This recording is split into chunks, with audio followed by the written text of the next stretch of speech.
অশোক 11 পুরাতন নিয়মে 996 খ্রিস্টা। তুমি জলের উপরে আগুন বৃক্ষ ছড়াইয়া দাও, কেননা অনেকটা করো।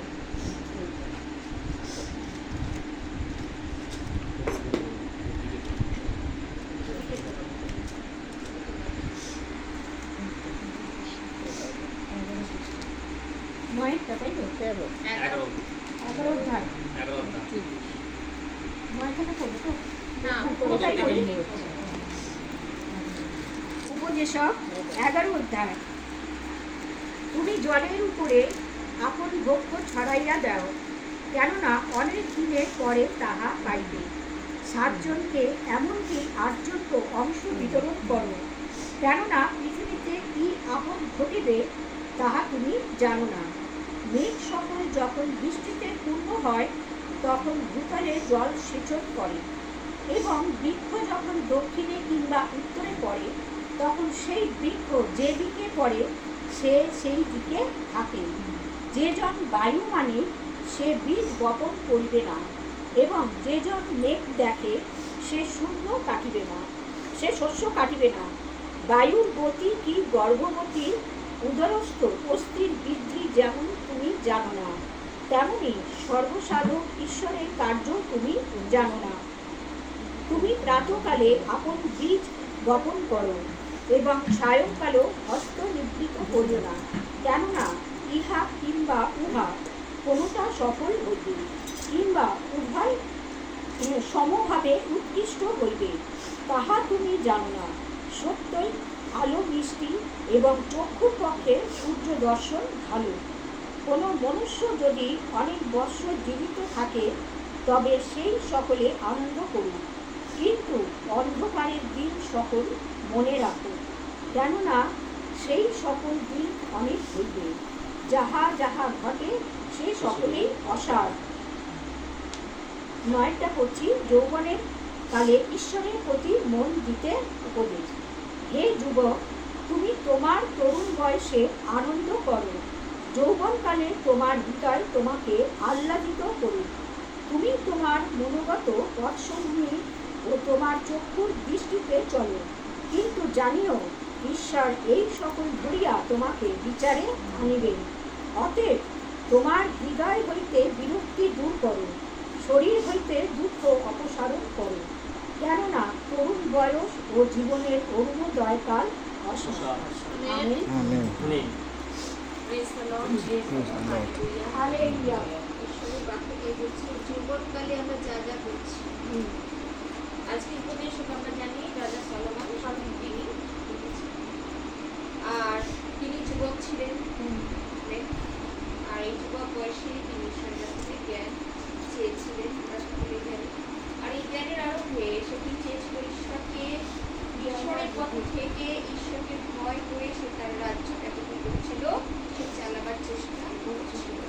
তাই যুবককালে আমরা অনেক সময় দেখেছি, এখনো পর্যন্ত আমরা দেখছি যুবকেরা অনেক সময় অনেকভাবে ভ্রান্ত হয়ে যায়, আর তাদের দৃষ্টি থাকে জগতের দিকে। তাই ঈশ্বরের বাক্য সে অনুযায়ী বলছে, যুবক তুমি যদি এখন থেকে যদি তোমরা পরিবর্তিত না হও, অর্থাৎ সেই দিকেই তোমরা ফিরে থাকো, তাহলে পরিণাম কি হবে? ঈশ্বরের বাক্য তাই বলছে। তাই প্রভু বাক্য দেখো, তুমি জলের উপরে আপন বক্ষ ছড়াইয়া দাও, কেননা অনেক দিন পরে কি হয়? পাইবে। আর তারপর কি বলছে? 7 জনকে এমনকি 8 জনকে বংশ বিতরণ করা, যেন পৃথিবীতে কি আপদ ঘটবে তাহা। আজকে বক্ষ বিতরণ করা হচ্ছে, জল না, আজকে জনসাধারণের মধ্যে কি করছে? সেই বক্ষ কি হচ্ছে? ঈশ্বরের বাক্য ছড়িয়ে দেওয়া হচ্ছে। আমেন। আর এই বাক্য আজকে যারা সঞ্চারিত করে রাখবে, অর্থাৎ তোমার মধ্যে সেই বাক্য কি পাওয়া যাবে শেষ পর্যন্ত, অর্থাৎ যৌবনকালে সেই বাক্য করে তোমরা কি করো না? ত্যাগ করো না। আজকে যাহা পাচ্ছ সেটাকে কি করো? সেগুলোকে ধরে রাখার চেষ্টা করো। হালেলুয়া। আর তাই কোনো বাক্য বলে শুধু দেখো, 7 জনকে এমনকি 8 জন বংশ বিতরণ করো, তাই পৃথিবীতে কি আপদ ঘটিবে তাহা তুমি জানো না। আজকে আমরা দেখি বংশ পরম্পরায়, অর্থাৎ আমরা যখন দেখছি ঈশ্বরের বাক্য যেটা যখন চলছি, আজকে আমার বংশ চলে যাবে, তারপরে বংশ, আমরা কি করব? এইভাবে আমরা কি করব? সেই বক্ষ অর্থাৎ ঈশ্বরের বাক্যকে, সেই আশীর্বাদ আর বংশ পরম্পরা আমাদের থেকে যাবে। কিন্তু তারপরে কি বলেছে দেখো, পৃথিবীতে কি আপদ ঘটিবে তাহা তুমি জানো না। অর্থাৎ পৃথিবীর কি দশা ঘটবে এটা কিন্তু আমরা আদৌ জানি না। জানি কি? আর যদি জানতাম তাহলে সেই মতন হয়তো আমরা সেই সময়টা ধরে আমরা কিন্তু পরিবর্তিত হতাম। কিন্তু আমরা ধন্য, আজকে আমরা প্রভুর যখন পরিচয় পেয়েছি, আমরা কত আগে থেকে, হালেলুয়া, কত আগে থেকে ঈশ্বরকে যখন চিনেছি, তাহলে ঈশ্বরের কাছাকাছি রয়েছি, তাহলে আমরা সেইভাবে চলারই চেষ্টা করছি। না তো সেরকম কোথায় করছে? দেখো কত সুন্দর।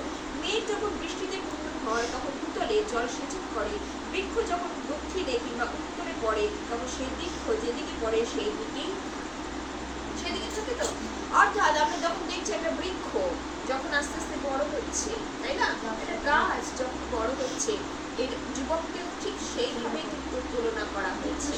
হালেলুয়া। এই বৃক্ষকে কিন্তু যুবকের সাথে তুলনা করা হয়েছে। বৃক্ষ যখন বাড়ছে তখন উত্তরে কি বামে, এখানে বলেছে না, দেখো যে বৃষ্টিতে পূর্ণ হয় তখন ভূতলে জল সেচন করে, বৃক্ষ দক্ষিণে কিংবা উত্তরে পড়ে তখন সেই বৃক্ষ যেদিকে পড়ে সেই দিকেই কিন্তু থাকে। আজকে যদি উত্তরে পড়ে তো উত্তরে থাকবে, যদি বামে পড়ছে সে বামেই থাকছে। আজকে পিতামাতারা যেভাবে তাদেরকে গঠন করবে, সন্তানেরা কিন্তু সেইভাবে গঠিত হয়। জল যেদিকে সঞ্চার করবে, অর্থাৎ আজকে তুমি যেভাবে ঈশ্বরের বাক্য তাদের মধ্যে দিয়ে সঞ্চারিত করো, ছোট থেকে যদি প্রার্থনাশীল তাদের জীবন হয়, আমেন, তাদের মতও কিন্তু সেইভাবেই হবে। নচেত কি হবে? কিছুই পাওয়া যাবে না। ঈশ্বরের বাক্য তাই বলছে। তাই প্রভু বাক্য বলছে, যে জন বায়ু মানে সে বীজ বপন করিবে না, এবং যে জন মেঘ দেখে সে শস্য কাটিবে না। যদি জানতোই তাহলে মেঘ কখন হবে, বায়ু কখন বইবে, তাহলে কি সে কাজ করতো? করতো না। তাহলে কি হবে? কিছুই বুঝতে পারতো না। ঠিক তাই ঈশ্বরের সেই শেষ দিন কবে আসবে, আমেন, আমরা কেউ কিন্তু জানি না। শেষ কখন হবে, কখন ঈশ্বর আগমন হবে, আমরা কেউ কিন্তু কিছু জানি না। কিন্তু তথাপি আমরা কি করছি? যারা প্রভুকে আজকে চিনেছি, জেনেছি, বিশ্বাসী হয়েছি, তারা জানি সেই দিন কিন্তু নিঘাত আসবে। আমরা জানি সেই দিন কিন্তু আসবেই আসবে। রাজা সলোমন পূর্বেই সেটা কিন্তু বলছে যে আসবে। কিন্তু আমরা যদি সেই দিনের অপেক্ষায় থাকি তাহলে আমাদের সেইভাবেই চলতে হবে, আমেন। আর বায়ু অর্থাৎ আত্মাকে, আমাদের আত্মাকে যদি আমরা ঠিক মতন রাখি তাহলে আমাদের আত্মা কি হবে? সেই দিন পর্যন্ত অপেক্ষা করবে, প্রভুর আগমন পর্যন্ত। হালেলুয়া। তাই প্রভুর বাক্য কত সুন্দর। দেখো আজকে আমার বাক্য করার কোনো ছিল না, কিন্তু প্রভু মহান। হ্যাঁ, বলে না, তোমার যেখানে করিতে নয় সেখানে করিতে হইবে, যেখানে যাইতে নয়। আজকে আমার যাওয়ার ওই আসারও কোনো ইচ্ছা ছিল না, কারণ আমার শরীর খুবই খারাপ। কিন্তু প্রভুর বাক্য, প্রভুর দাসী হয়ে আজকে যদি ঘরে থাকি এটা আমার পাপ হয় আমি জানি, কিন্তু আমি জানি প্রভুর কার্য প্রভু এইভাবেই আমাকে করিয়ে দিচ্ছে, কারণ আমি জীবনের শেষ পর্যন্ত যেন এইভাবেই করতে পারি। কারণ প্রভু কার্য দিয়েছে, আমি সর্বদাই বলি সেই কার্যকে সম্পাদন করতে প্রভু যেন সাহায্য করেন। তাই প্রভুর বাক্য বলে আমরা যেন কি হই না, প্রভুর কাছ থেকে যেন আমরা সরে না যাই, প্রভুর থেকে যেন বিমুখ না হই। আমার জানি আমার প্রভুই পারেন সবকিছু করতে। হালেলুয়া। তাই প্রভু বাক্য বলতে দেখো, বায়ুর গতি ও গর্ভবতী উদরস্থ বলছে অস্থির বৃদ্ধি যেমন তুমি জানো না, তেমনি সর্বসাধক ঈশ্বরের কার্য তুমি জানো না। একটা বাচ্চা যখন বৃদ্ধি পায়, গর্ভে তার অস্থি নিয়ে বৃদ্ধি পায়, আমরা কি জানি পেটের ভিতর থেকে কিভাবে গর্ভবতী মায়ের পেটে কিভাবে সে বড় হচ্ছে? আমরা কিন্তু জানি না। ঈশ্বরের কার্য তুমি জানো না। ঈশ্বরের কার্য কখন কি হবে সেদিনকার, ওই যে যখন মাসি বলছিল কথাটা কত গুরুত্বপূর্ণ, সে কিভাবে প্রার্থনা করছিল, সে যখন তার ভাইয়ের বাচ্চাটার জন্য কত মিনতি করছে না ঈশ্বরের কাছে, যে হাঁটু গেড়ে চাইছে। কিন্তু ঈশ্বরের কাছে তো ঈশ্বর করবে, তুমি কি জানো? ঈশ্বর কি করবে? কিন্তু আমরা কি করতে পারি? প্রার্থনা করতে পারি। আমাদের ঈশ্বরের মুখ দিয়েছে কি করার জন্য? প্রার্থনা করে দিয়েছে। হাত দিয়েছে কিসের জন্য? তার হস্ত তুলে তার স্তব স্থিতি করার জন্য। পা দিয়েছে, চরণ দিয়েছে। ঈশ্বরের কি কষ্ট করে যাও আর দেখো তুমি সুস্থতা লাভ করবে। তুমি জানো না তোমার জন্য কি পরাক্রম কার্য সাধন করবেন তিনি, তা তুমি কিছুই জানো না। তাই প্রভু বাক্য বলছে দেখো, তাই গর্ভবতী মায়ের পেটে যখন বাচ্চা বড় হয় তার অস্থি কিভাবে বৃদ্ধি পাচ্ছে, তার কিভাবে কি হচ্ছে তোমরা কিছু জানো না। আজকে আমার কার্য সকলে তোমরা কিছুই জানো না। আমি যে কি পরাক্রম কার্য করতে পারি, ঈশ্বরের বাক্য তাই বলছে। দেখো, তেমনি সর্বসাধক ঈশ্বরের কার্য তুমি জানো। তুমি প্রাতঃকালে আপন বীজ বপন করিও, কি বলছে করো, সায়ংকালে হস্ত নির্মিত করিও না, কেননা ইহা কিংবা কোনটা সফল হইবে কিংবা উভয় সমভাবে উৎকৃষ্ট হবে তাহাও তুমি জানো না। প্রাতঃকালে কি বলছে, প্রাতঃকালে বীজ বপন করে সায়ংকালে হস্তে কি করতে পারবে না, তুমি নির্মিত করো না, এ কথা বলেছে তো, বলি না, কেন ইহা কোনটার মধ্যে সফল হবে কিন্তু কোনটাই তুমি জানো না, কারণ ঈশ্বর কি কার্য করবেন সেটা তুমি জানো না। Hallelujah, hallelujah. কেন তুমি বীজ বপন করছো, আজকে যে ঈশ্বরের কার্য তোমরা করছো, ক্ষেত্র বলছে না, ক্ষেত্র তো অনেক, কার্যকারী সংখ্যা খুব কম। আজকে তুমি বীজ বপন করছো, কার মধ্যে কি হৃদয়ে কিভাবে সেটা প্রবেশ করবে তুমি জানো না। হ্যাঁ, কিন্তু তুমি হস্তকে কি করো না, নিবৃত করো, হস্তকে তুমি সরিয়ে নিও না। তোমার হস্ত যদি তার উপর থাকে তাহলে তুমি তার সেই সম পরিমাণে সে কি হবে, বৃদ্ধিপ্রাপ্ত হবে। হালেলুয়া, বৃদ্ধিপ্রাপ্ত হবে, কিন্তু হস্ত তুমি কি করছেন না, বলছেন না, নিবৃত করছেন না। কত সুন্দর বাক্য, তাই বলছি, খুব ভালো লাগছিল। তাই তুমি বাক্য বলছি, দেখো, তার তুমি জানো না, সত্যি আলো মিষ্ট চক্ষুর পক্ষে সূর্য দর্শন আলো। কোন মনুষ্য যদি অনেক বছর জীবিত থাকে, ভালো করে শোনো, কোন মনুষ্য যদি বেশি বছর জীবিত থাকে তবে সেই সকলে আনন্দ করুক। তারপর কি বলছে, কিন্তু অন্ধকারের দিন সকল মনে রাখবে না। হালেলুয়া, কি বলছে, কত সুন্দর বলছে। দেখো, কোন মনুষ্য যদি জীবিত বেশি বছর জীবিত, সে আনন্দ করুক। আজকে আমাদের দিদিমাকে দেখি না, কত বছর সে গাছে রেখেছে, গাছের তুল্য বলছে না, বৃক্ষের তুল্য, বীজের তুল্য। এমন বীজ বপন হয়, অর্থাৎ ঈশ্বরের বাক্য যে ভূমিতে পড়েছে, আজকে তাকে কি করেছে, সঞ্জীবিত করেছে। ঈশ্বর তাকে কি করেছে, শুধু হৃদয় না, সে মাংস কি করেছে, তাকে সঞ্জীবিত করেছে। আর ঈশ্বর তাকে বহু বছর বাঁচিয়ে রেখেছে। আজকে একটা গাছ যদি সেরকম পুষ্ট হয়, কিভাবে দাঁড়িয়ে থাকে? আজকে মনুষ্যকে ঈশ্বরের বাক্য যখন খায়, তখন সেইভাবে সে দাঁড়িয়ে থাকে, ঈশ্বরের বাক্যের উপরে ভিত্তি করে সে দাঁড়িয়ে থাকে। মানুষকে নিয়ে গাছের সাথে তুলনা করেছে, বীজের সাথে তুলনা করেছে, কত সুন্দর জীবনকে সাথে। আজকে দেখি আনন্দ করো, কিন্তু কি বলেছে, অন্ধকারের বিষয় সকল সে মনে রাখুক। অর্থাৎ পুরাতন সে জীবনগুলো কিন্তু সে ভুলে গেলে চলবে না। সে পুরাতন জীবনে সে পাপ করেছে, সে যেন পুনরায় যেন ফিরে না যা, কিন্তু প্রভুতে আনন্দ করুক। হালেলুয়া, কেননা সেই সকল দিন অনেক হইবে, যাহা যাহা ঘটে সেই সকলই কিন্তু আজকে আমাদের জীবনে যা যা কিছু ঘটবে, আজকে পুরাতন জীবনে আমাদের যা কিছু ঘটেছে, অন্ধকার যা যা ঘটেছে, সেই সকলে কিন্তু অসার, কিন্তু প্রভুই হচ্ছেন সার। আজকে যারা প্রভুতে আছে, প্রভুতে জীবন যাপন করছে, তাদের জীবনে প্রভু তাদের সার, অর্থাৎ তাদের জীবনে কি হচ্ছে, অনেক অনন্ত জীবনে তাদের কি হচ্ছে, অধিকারী তিনি করছে, সার তিনি দিয়েছেন।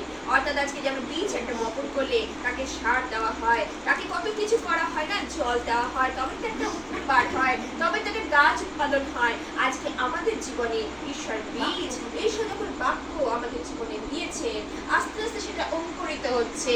হালেলুয়া, একটা একদিনে হচ্ছে না। ওই জন্য আমাদের, আমি একটা বাক্য আজকে আমি পড়ছিলাম, দেখছিলাম, যখন মথুলিখিত সুসমাচারে যখন দেখছিলাম করেন্থীয় স্ত্রীটা খুব ভাবে ঈশ্বরকে বিরক্ত করছিলেন, ঈশ্বরকে বিরক্ত করছেন, আমার সন্তানটাকে তুমি সুস্থ করো, আমার সন্তানটা মৃত পায়। হ্যাঁ, ঈশ্বর বলছে, ঈশ্বর তাকে অ্যাভয়েড করছিলেন, মনে করবো আমরা অ্যাভয়েড করছে, সে কিন্তু মনে করছে যে জগন্নাথের সঙ্গে একে অ্যাভয়েড করছে, সে শুনলো না, সে চলে যাচ্ছে। কিন্তু প্রভু এত বিশ্বাস যখন দেখলেন, ধৈর্য, আমাদের জীবন অনেক সময় ধৈর্যের অভাব থাকে, সহ্যের অভাব থাকে। তাই বলি, বিশ্বাসীরা আমাদের জীবনে অনেক সময় অনেক কিছু হয়, যেমন আজকে সীমার জীবনের কথা বলি, সীমা অনেকভাবে অসুস্থ, কিন্তু ধৈর্য হারা হলে আমাদের চলবে না।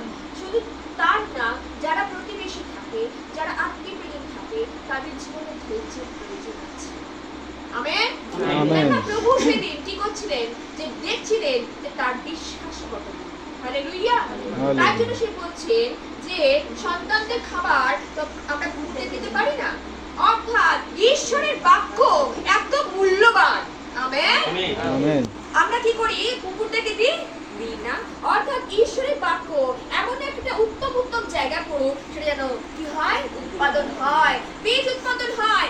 আজকে সেই ঈশ্বরের বাক্য এত মূল্যবান, এত এত তার কাছে কাছে থেকে অনেকে সেদিকে বলছে উপকৃত হয়েছে। আজও আমরা উপকৃত হই, কিন্তু অনেক সময় আমাদের ধৈর্যের অভাবে আমরা কি করতে পারি না, ঈশ্বরের সঙ্গে থাকতে পারি না, ঈশ্বর থেকে কি হয়, বিচ্ছিন্ন। আজকে আমি প্রত্যেকটা ভাই বোনকে বলতে চাই, প্রত্যেক বিশ্বাসী ভাই বোনকে বলতে চাই, ঈশ্বর থেকে বিচ্ছিন্ন হয়ে নিজেদের কোনো লাভ হবে না, বরঞ্চ আরো দশাটা কি হবে, চরম দশা পরিণত হবে। সেই দশা প্রথম থেকে আরো শেষের জীবন আরো কি হবে, খারাপ হবে, মন্দ হবে। সুতরাং আমাদের মন্দ ঈশ্বর চান না। তোমরা আমরা তিনি হচ্ছে আমরা কি করতে এসেছেন, আমাদের জীবন দিতে এসেছেন, জীবনের উপর চড়াতে দিতে এসেছেন। তাই আমরা যেন সেই অনন্ত জীবনের অধিকারী হই, তার জন্য তিনি আমাদের সহভাগিতা দিয়েছেন। আমরা এই সহভাগিতায় আসি, আমরা অনেক উত্তম উত্তম দ্রব্য পাই, কিন্তু কজনে আমরা সেটা শ্রবণ করি, কজন আমার কাছে কথা হচ্ছে কজন। অনেক তো শুনছি, বাক্য তো অনেক শুনছি, কিন্তু সেই তো মন্দিরের দিকে যাচ্ছি। প্রভু বাক্য তাই বলছে, যা করছো সবই অসার, মনে করে না প্রভু হচ্ছে সলোমন জেনে গেছে, তিনি সলোমন যেহেতু তাকে ঈশ্বর জ্ঞান দিয়েছেন, আমেন, সেই জ্ঞান হচ্ছে ঈশ্বর ভাইয়ের জ্ঞান, আমেন। তাই সেই উপদেশ পত্রে বলো, হিতোপদেশ পত্রে বলো, যে ঈশ্বরকে অনেকভাবে সে কি করছে, উচ্চীকৃত করেছেন, আমেন।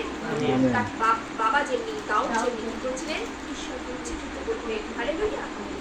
অনেকভাবে পতিত হয়েছে, সলোমনও পতিত হয়েছে, কিন্তু ক্ষমা চেয়েছে, আমেন। আজকে আমরা নত হই, তাই বলছি অন্ধকার জীবনগুলিকে তোমরা স্মরণ করো, আর কি করো না, সেদিকে আর যেও না, পরিবর্তিত হও, আর পরিবর্তিত হয়ে ঈশ্বরের কাছে কি করো, ফিরে আসো, হালেলুয়া। তাই প্রভু বাক্য বলছে, দেখো হে যুবক, তুমি তোমার তরুণ বয়সে আনন্দ করো, যৌবনকালে তোমার হৃদয় তোমাকে আনন্দ করো, তুমি তোমার মনোগত পথসমূহে তোমার চক্ষু দৃষ্টিতে চলো, কিন্তু জানিও ঈশ্বর এই সকল ধরিয়া তোমার বিচারে আনবেন। আমরা চক্ষের অভিলাষ, আজকে যুবক যুবতীরা আমরা জানি কিভাবে রঙ্গ রসে মত্ততায় আজকে কি করছে, জীবনযাপন করছে। আর আজকে তারা জানছে না কোনটা মন্দ কোনটা ভালো, মানে সন্তানের আকৃষ্ট হচ্ছে, বিশাল আকৃষ্ট, আর সেই সকল আকৃষ্ট দিকে তারা কি করছে, আরো একলাখ হচ্ছে। পাটি সাটি এটা ওটা জগতের যা কিছু মন্দ, যা কিছু খারাপ, সমস্ত কিছুর দিকে তারা কি করছে, বিগলিত হচ্ছে, কিন্তু জানে না তাদের শেষ পরিণাম কি হবে। প্রভু বাক্য কি বলছে, এই সকল ধরিয়া, তাদের তোমাদের কার্যগুলো ধরিয়া, ঈশ্বরের কার্য তো জানো ভালো, আর মন্দ কার্য শয়তানের কার্য, সেই সকল ধরিয়া তোমাকে কি করবে, বিচার করিবে। অতএব তোমার হৃদয় হইতে বিরক্তি, যার যৌবনকালে তোমাদের যে বিরক্তি, এই যে বিরক্তি, কথায় কথায় বিরক্তি, কারো কথা সহ্য হয় না, কেউ কাউকে সহ্য করতে পারে না, বিরক্তি ভাব, এই সকল বিরক্ত কি করো, দূর করো, শরীর হতে দুঃখ কি করো, অপসারণ করো, যেন তরুণ বয়সে জীবনের অন্যদয় কাল অসার, আমেন। তোমার জীবনে যেগুলো আলো মনে হয়, যেগুলো রঙিন, সেগুলো কিন্তু সকলই অসার, প্রভুই হচ্ছে হালেলুয়া। এই সার বস্তু হচ্ছে ঈশ্বরের বাক্য। এই বাক্য আজকে যৌবনকাল, অর্থাৎ আমাদের হৃদয় আজকে যখন ঈশ্বরের বাক্য পড়ে, তখন তাল তরুণ ন্যায় যৌবন হয়, আমেন। এই যৌবন যখন আমরা এই যৌবনকালে এই বাক্যকে যখন ধরে রেখেছি, যেন জীবনে শেষ পর্যন্ত যেন ঈশ্বরের বাক্যকে যেন ধরে রাখতে পারি, হালেলুয়া। সলোমন জেনে গেছে, তাই ঈশ্বরের বাক্যকে তার হৃদয় রেখেছে। আজকে যৌবনকালে বলছি, যুবক যুবতীদের কথা বলছি না, আজকে যার হৃদয় যেই বাক্য পড়ছে সেটা যুবকের মতন হচ্ছে, যুবতীদের মতন হচ্ছে, এবং সেটা কি হচ্ছে, তাল তরুণ ন্যায় ঈশ্বরের কাছে সেটা কি হচ্ছে, যৌবন হচ্ছে, হালেলুয়া। এই যৌবন কালকে যেন আমরা অবহেলা না করি, অর্থাৎ ঈশ্বরের বাক্যকে আমরা কি করছি, এই যৌবনকালীনের সঙ্গে তুলনা করা হয়েছে। আর এর জন্য আমরা একে যেন আমরা কি করি, অ্যাভয়েড না করি, একে যেন আমরা সর্বদা যত্ন করতে পারি। সলোমন কি করছে, এটাকে যত্ন করতে, হালেলুয়া। এইভাবে যেন যত্নপূর্বক আমরা ঈশ্বরকে সম্মান করতে পারি, হালেলুয়া। ঈশ্বর আপন বাক্যের জন্য আশীর্বাদ করুন, আমেন।